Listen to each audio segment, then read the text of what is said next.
জফরগড় উচ্চতর মাধ্যমিক বিদ্যালয়ে স্মরণ করা হল দুই প্রাতঃস্মরণীয় শিক্ষক ফখরুদ্দিন ও মানিক পালকে।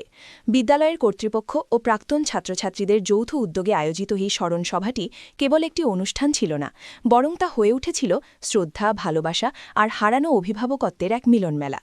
শনিবার ঠিক বেলা ১২টায় বিদ্যালয়ের কক্ষে অনুষ্ঠানের সূচনা হয়। সভার সভাপতিত্ব করেন বিদ্যালয়ের বর্তমান প্রিন্সিপাল নজমুল ইসলাম। দুই কৃতী শিক্ষকের প্রতিকৃতিতে মাল্যদান ও প্রদীপ প্রজ্বলনের মাধ্যমে অনুষ্ঠানের শুভ সূচনা করা হয়। এরপর উপস্থিত সকলে সারিবদ্ধভাবে তাদের প্রিয় শিক্ষকদের চরণে পুষ্পার্ঘ্য অর্পণ করেন। দ্বিতীয় পর্বে শুরু হয় স্মৃতিচারণ সভা। প্রারম্ভিক বক্তব্যে বিদ্যালয়ের প্রাক্তন ছাত্র তথা শিক্ষক সুমন্ত দে আবেগজড়িত কণ্ঠে ছাত্রজীবনের স্মৃতি তুলে ধরেন।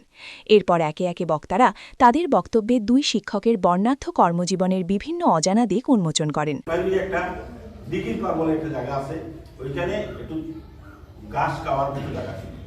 আমি গাইকে নিয়ে ওইখানে যেতাম ছোট সময়। স্যার নবীপুর থেকে ওনারও দু চারটা গরু ছিল, উনিও আসতেন। একটা বট গাছ আছে ওই বট গাছের নিচে আমরা মানে ছায়ার মধ্যে থাকতাম, গরুরা ঘাস হয়ে।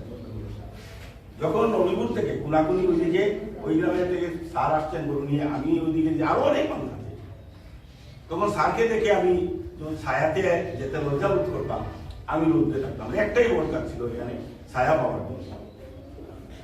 স্যার এখানে আসে বসলেন, আমি ছাত্র ক্লাস 8-এ পড়ি, তখন ওনার সামনে যেতে ভয় হতো। উনি আমাকে ডাকতেন, দেবাসী অধিকার অধিকার, প্রথম ঝিলের টাকার পরে বয় করতো, তারপরে বইতাম আয় বয় আমার। ও তার সাথে ব্যঙ্গ গল্প চলতো, নানানভাবে রসিকতা হতো। খুব নরম মনের মানুষ ছিলেন, খুব সহজ সরল ছিলেন স্যার।